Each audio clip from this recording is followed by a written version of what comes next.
Mudança de última hora no Vasco, desfalque importante para o clássico, mercado da bola e muito mais. Fala galera, sejam todos bem-vindos ao canal BTB Esportes, eu sou Jonatas Santos, chegando com tudo neste sabadão, trazendo as últimas notícias, novidades e informações do Clube de Regatas Vasco da Gama, mas antes, é claro, na humildade e na moral, se você não é inscrito aqui no canal, não perca tempo, o botão vermelho aqui abaixo, inscrito, inscreva-se, ative o sino das notificações na opção todos, deixe o like nesse vídeo, é muito importante para o nosso trabalho, é muito importante para o crescimento do canal. O like, por exemplo, faz com que a plataforma entenda que esse vídeo é importante, é relevante para as notícias e acaba recomendando para muitos cruzmaltinos apaixonados. Mais uma vez, obrigado pelo seu like, pela sua interação aqui no chat, mandando um salve, um abraço para todos vocês. Sem mais delongas, galera, primeiramente quero prestar aqui a minha solidariedade a todas as famílias e amigos, vítimas, as pessoas vítimas do acidente aéreo em Vinhedo. Fica aqui as nossas condolências nesse momento tão triste, que o Papai do Céu, que Deus venha confortar o coração de todos nesse momento. Inclusive ontem o Vasco se pronunciou nas redes prestando a solidariedade, então fica aqui também as nossas condolências. Bom, vamos falar sobre acerto de contrato.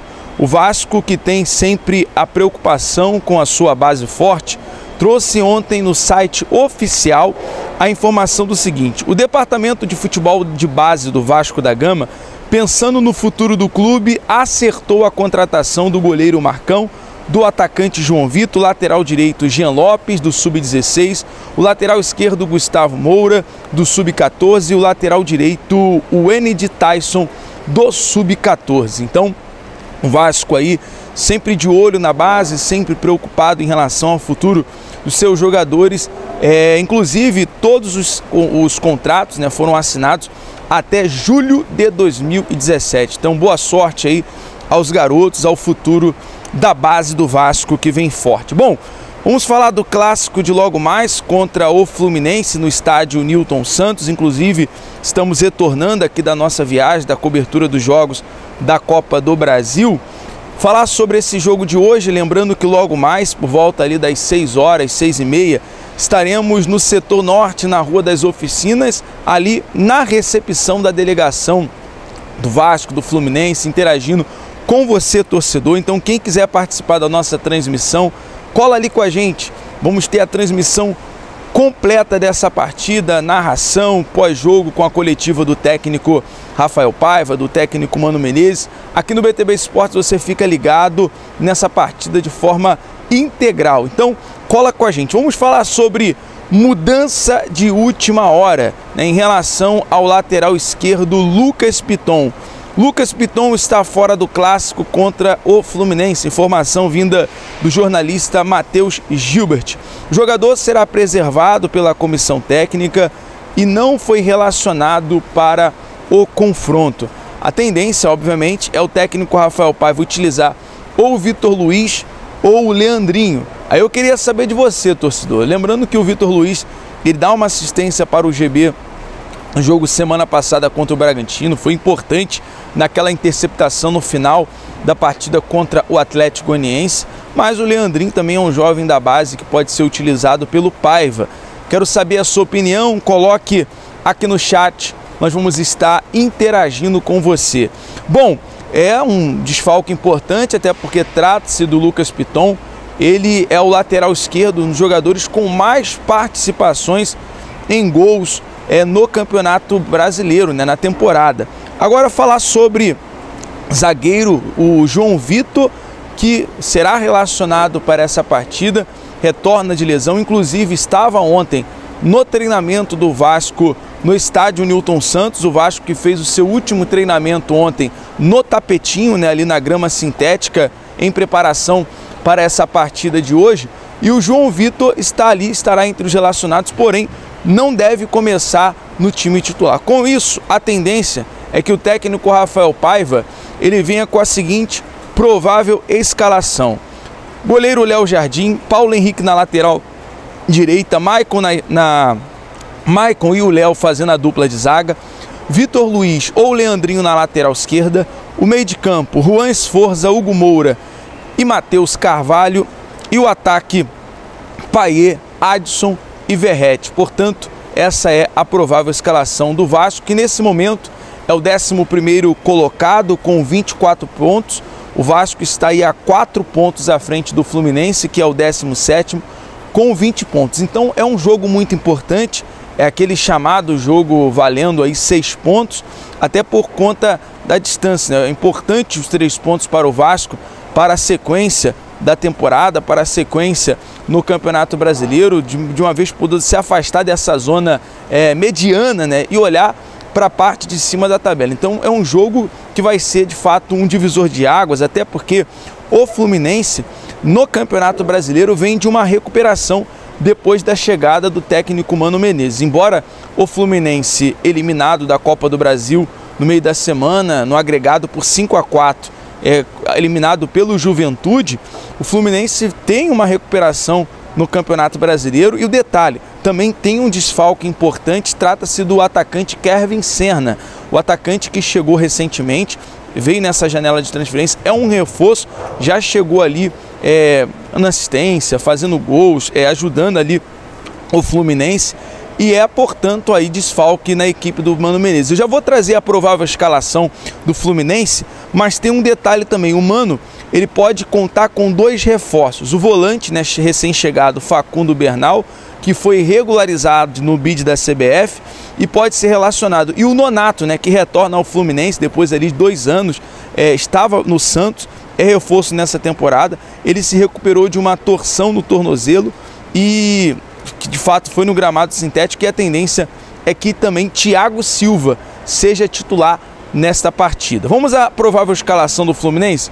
O goleiro Fábio, Samuel Xavier na lateral direita, Thiago Silva e o Thiago Santos na zaga, Diogo Barbosa no lugar do Marcelo na lateral esquerda, no meio de campo André na volância, Martinelli e Ganso no meio de campo, e aí com a ausência do Kevin Serna no ataque, o Mano Menezes ele pode utilizar ou o Lima ou o Keno, a tendência é que seja o Lima, Arias e Cauã Elias, que também vem sendo um dos destaques aí do Fluminense, que é um time que mudou não é mais aquele Fluminense do técnico Fernando Diniz, né, com saída de bola, com aquela bola perigosa na área do goleiro. É um time que está buscando muita posse de bola, então o Vasco tem que estar bem ligado nessa partida, porque, como eu disse, é um jogo que vale 6 pontos. Galera, vamos falar agora sobre jogadores em relação a saídas, mercado da bola, mas eu quero trazer uma notícia importante aqui sobre o David.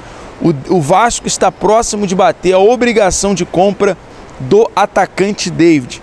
Caso ocorra, o Vasco terá que pagar 3,5 milhões de euros ao Internacional, né? A costura feita aí pelo Alexandre Matos na janela de transferência no início do ano, 3,5 milhões de euros. E aí, quero saber a sua opinião, torcedor, vale ou não vale?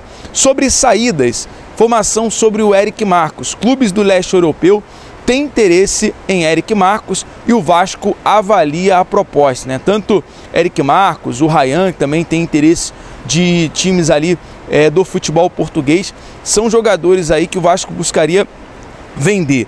Sobre o Praxedes, avançou a negociação entre Praxedes e para ir para o Atlético Paranaense. Então, negociação avançada, né? O Praxedes, que pertence ao Bragantino, não está sendo mais, não é muita opção mais do técnico Rafael Paiva. Então há essa negociação avançada para o mesmo e para o Atlético Paranaense, essa informação que veio do canal Atenção Vascaínos. Sobre o Rossi recebeu proposta do Sport Chapecoense e Goiás, mas não quer deixar o Vasco no momento. A informação é que o jogador recebe cerca de 350 mil reais por mês. Então o Vasco ainda tem contrato com o Rossi, com certeza a proposta desses outros clubes era com um salário um salário inferior ao que ele recebe no Vasco, então mesmo busca ali se manter no Vasco. Se o Vasco conseguir a saída desses jogadores, por exemplo, Praxedes, Rossi, Serginho e Galdames, que o time, o técnico, inclusive a comissão técnica já demonstrou, inclusive o Pedrinho também, o não interesse na utilização desses jogadores nessa temporada, o Vasco teria uma economia de 1,5 milhão por mês. Então, obviamente, daria para pagar aí 750 mil em 2 jogadores, por exemplo, num zagueiro, num atacante, ou até em 3 jogadores, em 3 reforços, se for dividir bem essa questão salarial. Bom, falando sobre o mercado da bola, informação que o Vasco busca a contratação do atacante Brian Rodrigues, informação que veio segundo o jornalista Lucas Pedrosa, o atacante que é importante do América do México, seleção uruguaia, inclusive jogou a Copa América recentemente. Porém, a informação é que o América do México não quer emprestá-lo. A proposta do Vasco era como um empréstimo com obrigação de compra, mas o América do México só aceita vender o jogador por cerca de 20 milhões de reais. E no momento, ao Vasco só interessa o empréstimo pelo jogador, que é um bom jogador, é um bom nome, tem outros nomes na mesa, e tendo alguma atualização que eu acredito que no início da semana teremos mais atualização em relação a jogadores que a qualquer momento o Vasco pode acertar e anunciar. Um deles é um zagueiro. O nome mais provável é o Maurício Lemos, é o zagueiro do Atlético Mineiro. Eu digo isso porque, segundo informação do jornalista Joel Silva, o Vasco está próximo de acertar a contratação do zagueiro Maurício Lemos do Atlético Mineiro. A proposta pelo zagueiro, inclusive, é de 2 anos de contrato com um salário muito próximo do que ele recebe no Atlético Mineiro. Então essa proposta do Vasco pelo zagueiro interessou bastante ao jogador. Ele tem proposta de mais 3 clubes, um de fora, de mais 4 clubes, um de fora e 3 clubes do Brasil. Mas a proposta que mais interessou até o momento é a do Vasco. Então o Vasco muito próximo aí de acertar com o zagueiro Maurício Lemos, que inclusive em 2023 foi eleito o melhor zagueiro na nota SofaScore. Galera, nós vamos ficando por aqui com o nosso giro de notícias. Obrigado você que acompanhou até o final desse vídeo. Vídeo de pré-jogo com muita informação, desculpa estender mais um pouco, mas é isso, é o BTB Esportes em todos os lugares. Lembrando, não é inscrito, inscreva-se, ative o sino das notificações. Um abraço, até o pré-jogo.